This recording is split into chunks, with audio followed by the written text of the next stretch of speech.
রাত প্রায় বাজে এখন ২:৩০টে মতন। বাইরে বৃষ্টি চলছে এবং শেষ দিন দুয়েক হলো গানটা রিলিজ করেছে। বুমেরাংয়ের টাইটেল ট্র্যাকটা লিরিক্স নিরানদার এবং বস্কো সিজদার এর নাকি কোরিওগ্রাফি করেছেন। জানার পরে এক্সাইটেড ছিলাম, বাট কাল থেকে এখনও শোনা হয়ে উঠেছিল না গানটা। এবং তার আগে সোশ্যাল মিডিয়াতে বেশ ভালোই খিস্তিখামারি খাচ্ছিল গানটা, এটা খেয়াল করছিলাম। তো আমার গানটা সত্যি বলছি দেখা হয়ে ওঠেনি, জাস্ট দেখলাম সন্ধ্যেবেলাতে। তারপরে তুফানের টিজারটা তো ওটাকে করলাম, তারপরে এটা নিয়ে কথা বলতে বসা। পরিচয় পর্বটা সেরে নিই, তারপরে একটু ডিটেলে কথা বলছি। অনেক কিছু বলবার আছে গানটা নিয়ে, পজিটিভ নেগেটিভ সবটাই বলবো। বাট যেই পরিমাণে খিস্তিরা খাচ্ছে গানটা, তার সেটা অ্যাকচুয়ালি ডিজার্ভ করে না, আমার এটুকু মনে হয়েছে। এবার হয়তো আপনি ফ্যান বলে দাগিয়ে দিতে পারেন, বাট আমি আমার মতো করে লজিক্যালি সেটা এক্সপ্লেন করবার চেষ্টা করব। সেটা আপনার যদি মনে হয় যে না জোর করে দাগিয়ে দিচ্ছি, সেটা নিয়ে আমি সত্যি কিছু করতে পারবো না। যদি মনে হয় যে না লজিক্যালি বলছি, তো সেটার জন্য অ্যাপ্রিসিয়েট করবার জন্য কমেন্ট বক্সটা ব্যবহার করতেই পারেন। তার আগে পরিচয় পর্বটা সেরে নিই। নমস্কার, আমি শুভ্রজিৎ এবং আপনাদের সকলকে আরও একবার স্বাগত আমার চ্যানেল ফিল্মি চতুষ্কোণে। তো এই গান কেমন লাগলো বুমেরাংয়ের টাইটেল ট্র্যাক? সত্যি কথা বলছি, গানটা না আমার ভালোই লেগেছে। গানটা ভালো লেগেছে কেন বলছি, গানটা খারাপ দিকও একটা আছে, যেই কারণে গানটা হয়তো এত বেশি খিস্তি খাচ্ছে। ভালো দিকটাকে বলে নিই, তো গানটার লিরিক্সটা এবার দেখুন। গানটা ভালো লেগেছে এখন তো বলে দিচ্ছি, বাট গানটা যদি সিনেমার মাঝখানে কোথাটা গিয়ে একটা দুম করে যদি সেটাকে প্লেস করে দেওয়া হয়, তাহলে কিন্তু গানটা অ্যাকচুয়ালি খারাপ হবে। বাট গানটাকে যদি সিনেমার লাস্টে এনে যদি একদম এন্ড ক্রেডিটে যদি সেটা থাকে, ওটা রয়েছে সঙ্গে রোলটা হতে থাকছে, ক্রেডিটসের রোলটা উঠতে থাকছে, তাহলে কিন্তু গানটা বেশ ভালোই হবে। কারণ সিনেমাটার নামটা কি, বুমেরাং।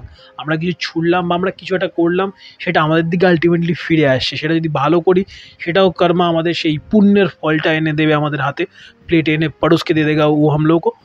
আর যদি আমরা খারাপ করি, সেটাও ইহজন্মে আমাদের সেই কর্মের ফল ভোগ করতে হবে। আর যদি সেটাও যদি না হয়, তাহলে পরজন্মে ডেফিনেটলি করবো। অ্যাটলিস্ট আমাদের মোটামুটি আমাদের আশপাশটা আমাদের সব কিছু তাই বলে। তো সেটাই এখানে বলছে, আপনি একটা ভুল করবেন, সেটাকে ঢাকতে আপনাকে আরেকটা ভুল করতে হবে এবং সেটা চেনে চলতে থাকবে।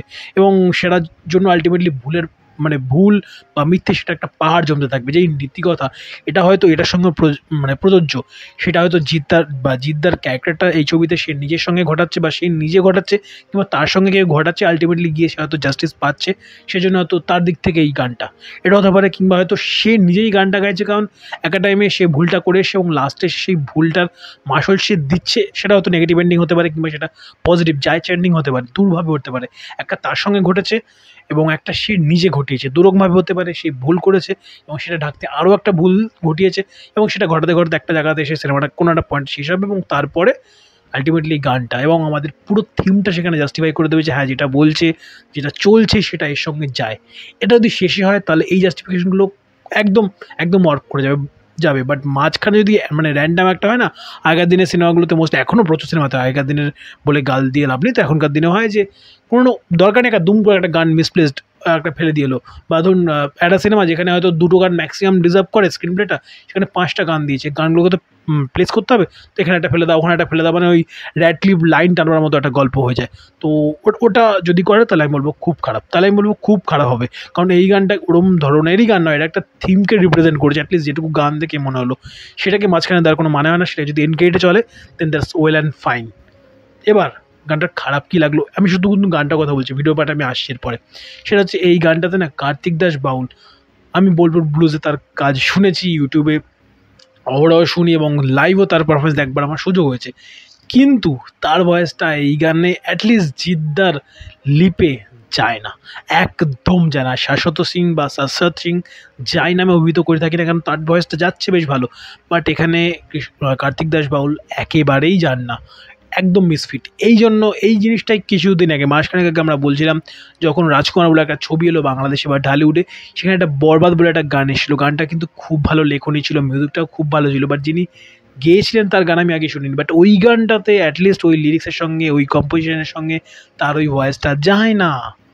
এটাই হয়ে গেছে প্রবলেম এই গান বুমেরাংয়ের টাইটেল ট্র্যাকের সঙ্গে। লিরিক্সটা ভালো, কম্পোজিশনটাও ভালো, এবং অনেকজন বলছেন, আমি ফেসবুক অ্যাটলিস্ট লেখালেখিগুলো দেখছিলাম যে হ্যাঁ, এটা নাকি বিট নেই, এই নেই, ওই নেই, সেই নেই। ভাই একটু ঠিক করে দেখুন বস, ওগুলো রয়েছে, কম্পোজিশনটা ওইভাবেই করা রয়েছে, এবং কম্পোজিশনটা ওইভাবে করা রয়েছে গানটার ভিজুয়ালাইজেশনটার জন্যই, বা বলা বলো ভাইসে ভার্সা, ভিজুয়ালাইজেশনটা করা হয়েছে গানের মধ্যে বিট টিটগুলো রয়েছে বলেই, সেই জন্য ওরকমভাবেই করা রয়েছে। বাট এটা যদি এন্ড ক্রেডিটে যায়, তো পুরোপুরি জাস্টিফাই করে যাবে। বাট যদি মাঝখানে দেয়, তো বললাম কিস্তি খাবে। কিন্তু কার্তিক দাস বাউলের ভয়েস যায় না এই গানটার সঙ্গে, অ্যাটলিস্ট জিদ্দার ভয়েস, জিদ্দার লিপের সঙ্গে একদম যায় না। একদম জানা, সিরিয়াসলি জানা। তো তার জায়গায় অন্য যে কেউ হতে পারতেন। জিৎ গাঙ্গুলি হয়তো হতে পারতেন। অনেকজনই সেটা বলছেন, এটা আমার কোনো মাথায় আসেনি। অনেকজনের বলা শুনলাম, তো সেটাকে আমি জাস্ট এখানে এনে বলছি। জিৎ গাঙ্গুলি হতে পারতেন এবং জিদ্দার সঙ্গে জিৎ গাঙ্গুলির ভয়েস ভালোই যেতে পারত। সাত পাকে বাঁধা বলে একটা ছবিতে এরকম ছিল, আ গোলেমাল আই থিংক এই একটা টাইটেল, একটা শব্দকে নিয়ে তারা খেলেছিলেন বেশ ভালোভাবে, র‍্যাপটা করেছিলেন। আমি বনফুল গো, ছন্দে ছন্দে দুলি আনন্দে, এই যে ব্যাপারগুলো ঘটিয়েছিলেন, বেশ ভালো লেগেছিল কিন্তু। তো এখানে জিৎ গাঙ্গুলি ভয়েসটা তো ভালো গেলেও এর সঙ্গে যেতে পারত বা অন্য কেউ হতে পারত। বাট কার্তিক দাস বাউলের মানে তার ভয়েসটা জিদ্দার গলা লিপে একদম মানায়নি। আমার এটা মনে হয়েছে। গানটার ক্ষেত্রে আমার এই একটাই প্রবলেম লেগেছে। তাছাড়া গানটার MP3 লেভেলে আমার কোনো প্রবলেম নেই। এবার যদি আসি ভিডিও লেভেলে, রুক্মিণীকে দুর্দান্ত সেক্সি লেগেছে। বিশাল, বিশাল সেক্সি লেগেছে। তাকে আমি একদম তার ১ম বাংলা ছবি, সেই সময় থেকে আমি দেখে আসছি। ককপিটে তাকে বেশ ভালো, ওই সময়ের নিরীক্ষে যদি বলি, বেশ, বেশ ভালো লেগেছিল দেখতে। পরবর্তীকালে সে চ্যাম্পের মতো ছবি করে দেবের সঙ্গে, বাট ককপিটে she was something else. She was something else. আমি তার কাজ দেখে বেশ ভালো লেগেছিল আমার। তখন থেকে আমি বলেছিলাম যে তিনি অভিনেত্রী হিসেবে বেশ ভালো। তবে নটি বিনোদিনীতে আমি দেখতে চাই যে তিনি ওই বাঙালি নাটকে কত ভালোভাবে ধরতে পারেন। বাট যদি বলি কমার্শিয়াল স্পেসের মধ্যে এই গানটার মধ্যে যদি আমি আসি, তাহলে বলব দুর্দান্ত সেক্সি লেগেছে তাকে দেখতে, নিঃসন্দেহে। তারপর যদি বলি টোটাল ভিজুয়ালাইজেশন, গানের কোরিওগ্রাফি বা ভিডিওর কোরিওগ্রাফি সবাই মিলে যদি বলি, বিশাল ব্যয়বহুল একটা গান হয়েছে। সেই এককালে যখন ওই খোকা বাবু বা ওই সময়টা যখন বাংলাতে চলছিল, যখন প্রচুর, প্রচুর টাকা উঠে আসছিল বক্স অফিস থেকে, সেই সময় এইরকম খরচাপাতি করে এইরকম গ্র্যান্ডিয়রের গান আমরা দেখতে পারতাম। ভাই এই সময় দাঁড়িয়ে ২০২৪-এ বাংলা কমার্শিয়াল ছবির এই মাগ্গি কন্ডার বাজারে দাঁড়িয়ে এইরকম একটা গান কোরিওগ্রাফ করা ধক লাগে। জিদ্দা করে দেখিয়েছে। ভুলটা যেটা হয়েছে আমি বলেছি, মানুষ ছবি তো, আমি ছবিটা এখনও আমার দেখা হয়ে ওঠেনি। OTT-তে কবে আসবে আমি সত্যিই জানি না। আর ওই ছেড়ে দিয়ে ওইসব পার্টে ঢুকছি না। তো ওখানেও যেসব গান আমার খারাপ লেগেছিলো আমি বলেছি, এর আগেও বলেছি, ভালো বা তাকে ভালোবাসি, তার প্রতি শ্রদ্ধা রয়েছে ইমেন্স। তবে বলে তার ভুলটাকে বলবো না, এটা হতে পারে না। বাট যেটা ভালো সেটাকে বলতে হবে। বস অফিস তার দুর্দান্ত কোরিওগ্রাফি করেছেন এবং যেই ব্যয়বহুল একদম টোটাল একটা গ্র্যান্ডিওর দিয়েছে গানটাতে, বেশ ভালো লেগেছে। হয়তো লতা একজন হয়ে থাকবো যে এই গানটাকেও নাকি গিয়ে এত ভালো পয়েন্ট খুঁজে বের করতে পেরেছে। আমি জানি না আপনি কী বলে দেখাবেন, যেটা বলে দেখাতে চাইবেন তার জন্য কমেন্ট বক্স খোলা রয়েছে। বাট যেটা ভালো লেগেছে বলবো বাস। বাট আবারও বললাম, মাঝখানে দুম করে প্লেস করে দিলে মানে হয়তো তখন আমিও রিভিউ করাবার সময় সিনেমাটা একবার পরে গালি দেবো। এটা মাঝখানের গানই নয়, এটা লাস্টে একটা জায়গাতে যায়। একদম এন্ড ক্রেডিটে সিনেমাটা শেষ হলো, তারপরে গানটা জানি না কোথায় প্লেস হবে। নিলাম দা বিভিন্ন জায়গাতে বলছেন যে এক্সপেরিমেন্ট করলাম। যাক, তিনি গাল খাচ্ছেন কি না খাচ্ছেন জানি না। ছবিটা শেষে যদি থাকে, আমি কিন্তু অ্যাটলিস্ট ছবিটাতে একবার অ্যাপ্রিসিয়েট নিশ্চয়ই করবো।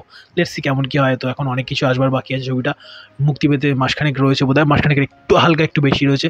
লেটস সি, ভালো কিছু হবেই আশাই রাখছি। সোনু নিগমের একটা গান রয়েছে, সেই গানটা কবে কি আসে সেটার দিকে এখন নজর থাকবে। Bye bye, good night. Channel নতুন থাকলে চ্যানেলটাকে সাবস্ক্রাইব করুন। গানটা নিয়ে আপনার কি মতামত কমেন্ট বক্সে জানাতে ভুলবেন না। Bye bye.